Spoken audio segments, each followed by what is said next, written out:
Hi and welcome back to the Gemhawks YouTube channel. I hope you're having a beautiful day today. So following on from last week's tutorial to set with the Dragon Tooth Prong design, we're going to create ourselves a feature statement centerpiece necklace. We're going to have a closer look at that on the board, and then we'll discuss what materials you'll need and how you'll need to set this up from that base design. So we have an example of the type of thing we're going to make today. It's not going to be exactly the same. This is made with a square wire. Let's just grab the piece that I've prepared to work with today. So it's using the exact same technique that we used in last week's video to set with the Dragon Tooth Prong setting. Let me just flip that over so you can see we've got a double crossover on the back to keep that cabochon nice and safely housed, and we've got those Dragon Tooth Prongs going all the way around. It's a really lovely piece of banded onyx. Of course it's got my thumbprints all over it, but that's just the way I roll. So to create a piece we're going to need some extra length on the ends here. So for this design I used at least 30 inches of that slightly heavier round wire. I'm using 1.25mm or 16 gauge wire. I am working with soft raw round copper. You could work with a square wire if you wanted to, or you could work with a slightly heavier wire even. What we're going to learn how to do today is to create that lovely kind of rippling effect which really adds drama to such a massive stone such as this one. So the other materials that we're going to add in, just as an optional extra and to make something a little bit different, I've got some beads which I'm planning on setting inside the design. I'm also going to very quickly use a scrap of 0.5mm or 24 gauge wire just to put a little bit of weaving up at the top here.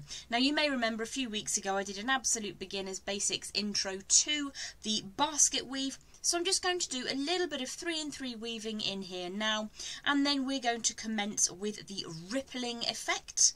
I'll be using my 6-step bail making pliers. They're really handy to have if you don't already have a set, really useful. So I'm going to join you back in a second when I've done a little bit of that 3-in-3 basket weave just to draw this top section together.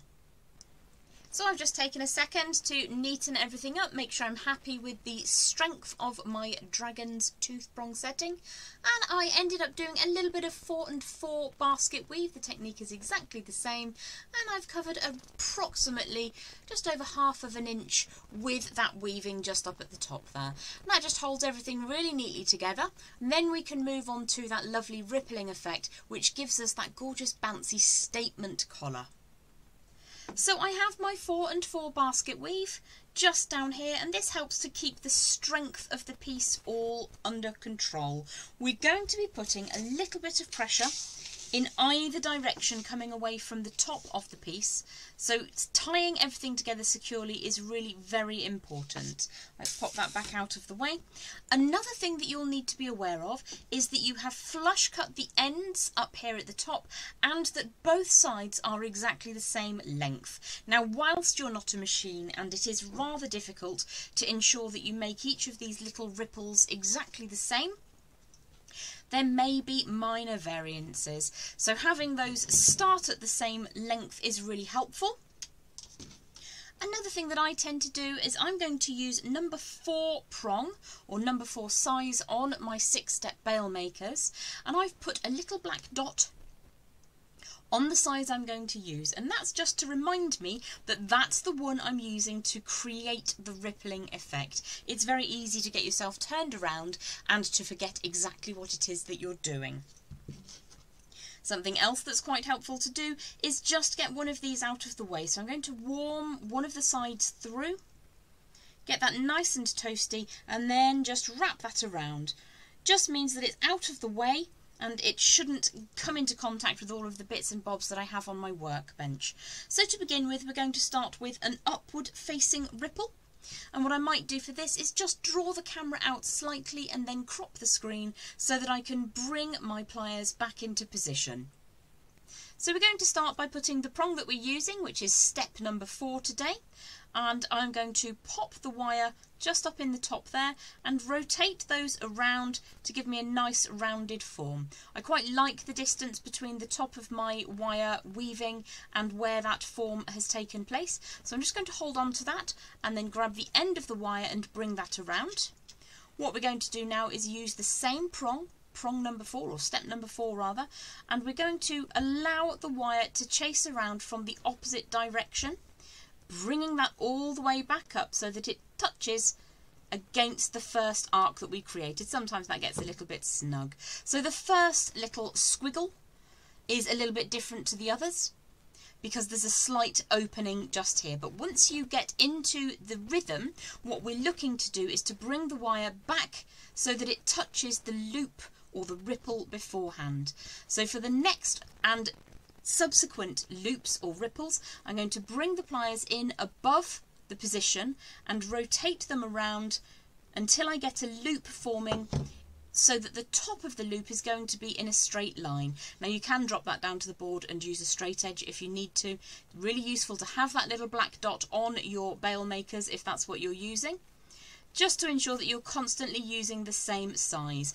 Now you will warm the wire before you begin the process, as we always do, but every time you're gripping and moving this wire, you're slightly hardening it, and we want it to be a little bit firmer once all is said and done. So after we've completed this entire ripple section, what I would suggest is you have the opportunity to apply a little more work hardening. As I mentioned before, you could use square wire. So let's pop the correct prong setting area in. There are 2 ways that you can do this. You can put the prong into position and bring the tail of wire around.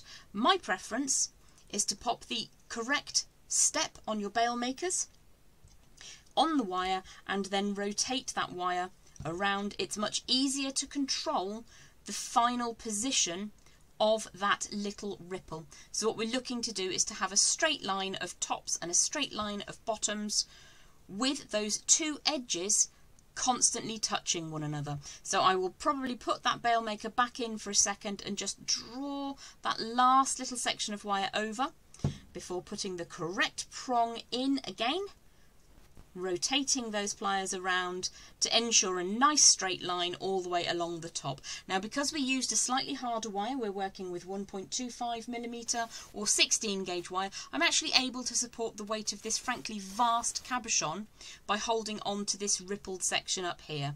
Part of that is the fact that it is a heavier wire, and part of it is the fact that we're already hardening every time we put one of those loops into position.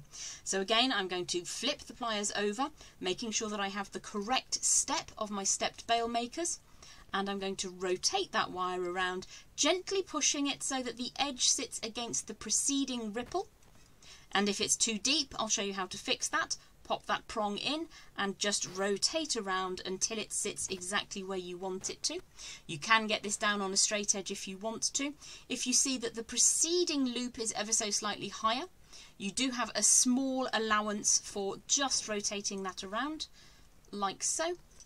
See, that's come down just a tiniest fraction of distance, which means that this is now too low.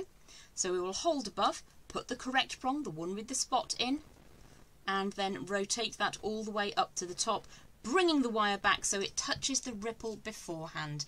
Now I will continue doing that until there's about 1 inch to 1.5 inches of spare wire on both sides. It just makes for a very dull recording. So continue all the way over onto your preferred starting point and then repeat on the other side, leaving yourself free wire of around about 1 to 1.5 inches. So I've completed the rippling all the way along with my available wire on both sides, and I've got 5 sets of loop. Luckily enough, I have 10 of those little ceramic beads. That will work well, as I will just sight them in the top of those ripples. But before we start adding those beads, I'm going to show you how to put a useful loop on either end, and I'll also show you how you can strengthen this up just a little bit more on the board now. So you can see I've left around about just over an inch of spare wire on either end, and I've ensured that these are now exactly the same length and that they have a nice flush cut. There was a couple of millimetres extra on one side, so I've just evened those up. Now the reason that happens is that I'm not a machine and I haven't been able to create the exact same dimension every time. I've applied a little bit of work hardening on this side already. Can you see the shine on that? So I'm going to use a mini block from our friends at Impress Art and a chasing hammer from our friends at Beadalon, just to add a little bit more rigidity to this side. So before I begin strengthening and work hardening, I need to make sure that everything is completely straight, and it just takes a moment just to lift or lower anywhere any piece of wire is sticking up slightly. Now I don't want to apply any hardening just down here, and I certainly don't want a stray hammer blow to hit on my weaving. So I'm just going to hammer across this section primarily, and then these upper little squiggly loops here. Now of course when you're working with gemstones or ceramics you do need to be a little bit protective of your bead or your cab, but what I'm going to do is hammer the lower side first. Now the key with a technique like this is that you don't allow one wire to sit on top of another wire. We're striking single depth of wire only.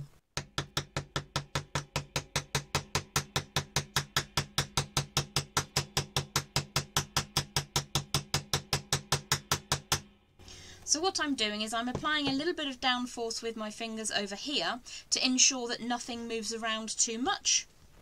And we're now going to do the same on the upper side, being careful not to strike here. If you need to, you can gently open that out for the moment and we'll bring it back into position later. So I'm just going to cover up the weaving.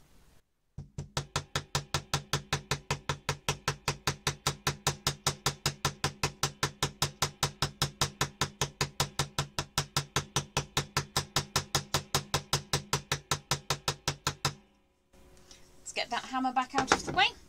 And the block also.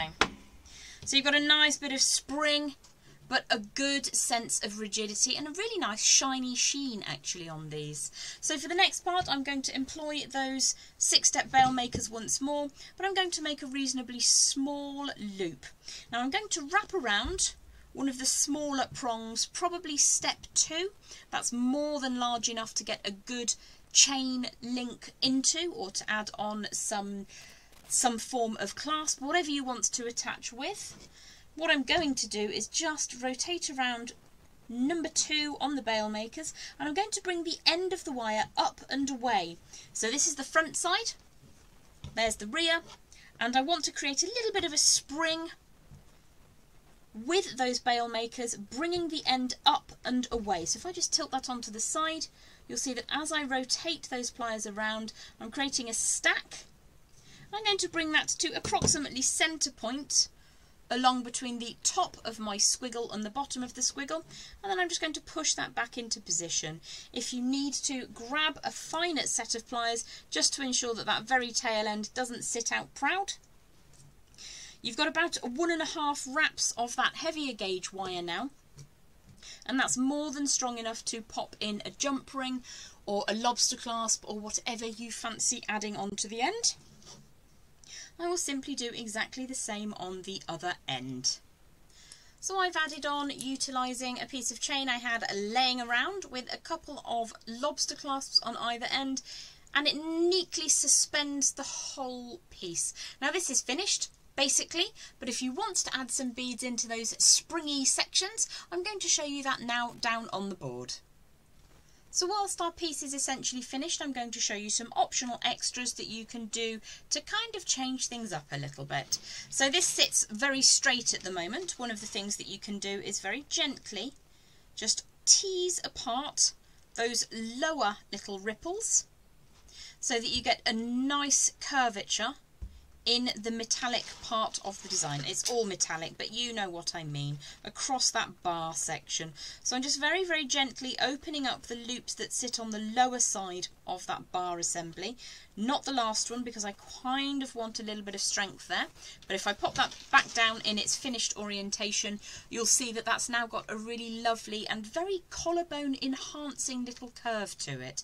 Another thing that you can do if you wish to is to take some scrap 0.5 0.5mm or 24 gauge and add beads into the top row of your design. You can put them wherever you want on the design actually, but I'm just going to show you very, very quickly how you can add one in just like so. I'm hoping that these beads will fit. They won't. I'm going to have to find some different beads. So bear with me a second. I'll just grab one from my pot of beads over here.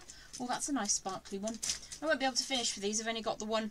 So you will need a slightly smaller bead than I had available, which is a shame because that ceramic colour matches so nicely.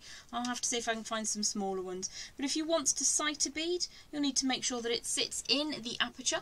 That sparkly bead actually fits quite nicely with the dramatic colourways of my banded onyx. As I say, I've got a scrap length of that 0.5mm 24 gauge, and I'm just going to allow that to sit over the top, make sure that it fits. Let's just slide that out for a second, and I'm going to wrap that a couple of times around the top side of the squiggly section. So let's just push that down between the two squiggles. And I'm going to bring the wire up around, and I think probably 3 wraps will be sufficient for the heaviness of the wire. It's quite a nice strong wire. It's only 0.1 of a millimetre stronger than the usual wire that I use. Let's trim that away. Get that out of screen for a second. Squish that down so it's good and strong and neat and won't hurt you. And then we'll introduce that bead, which I've lost. Of course I have. It's a me project, so why wouldn't I? And then I'm just going to fit that down neatly into position. This is how my piece of chain attaches, by the way. So I'm going to just take that off, just so that it sits out of the way. It makes seeing what we're doing that little bit easier. So I've sighted the bead, and I'm just going to bring that tail up and inside that upper loop. And I shall finish off by wrapping 3 times around the other side.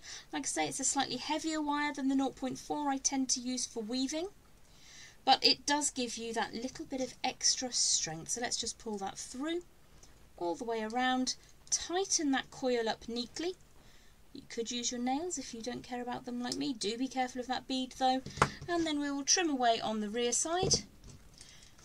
Flip that over for a moment.